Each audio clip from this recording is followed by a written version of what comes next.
സ്വർണ്ണവില തുടർച്ചയായ 4-ാം ദിവസവും മാറ്റമില്ലാതെ തുടരുന്നു എങ്കിലും സ്വർണ്ണവിലയിലെ എക്കാലത്തെയും റെക്കോർഡ് തകർക്കുവാൻ വെറും 15 രൂപ മാത്രം മതി. വമ്പൻ വർധനവ് തന്നെയാണ് ഈ മാസത്തിൽ സ്വർണ്ണവിലയിൽ ഉണ്ടായത്. തകർക്കാനാവാത്ത വിശ്വാസം സ്വർണ്ണവില വീണ്ടും ഉറപ്പിച്ചു നൽകുകയാണ്. ഓരോ വർഷം കഴിയുന്തോറും സ്വർണ്ണവില വീണ്ടും വർധനവിൽ തന്നെ തുടരുകയാണ്.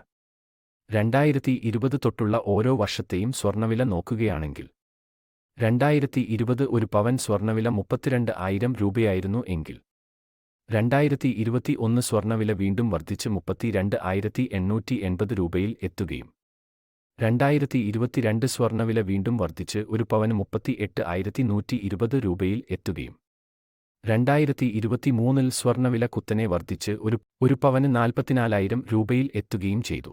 2024 തുടക്കത്തിൽ തന്നെ സ്വർണ്ണവില ഒരു പവന് 48,480 രൂപയിലെത്തിയിരിക്കുകയാണ്. വമ്പൻ വർധനവ് തന്നെയാണ് സ്വർണ്ണവിലയിൽ വർഷാവർഷം ഉണ്ടായിക്കൊണ്ടിരിക്കുന്നത്. സ്വർണ്ണത്തെപ്പോലെ സുരക്ഷിതമായ ഒരു മുതൽക്കൂട്ട് വേറെയൊന്നും ഇല്ല എന്ന മട്ടിൽ സ്വർണ്ണവില വീണ്ടും മുന്നേറിക്കൊണ്ടിരിക്കുകയാണ്.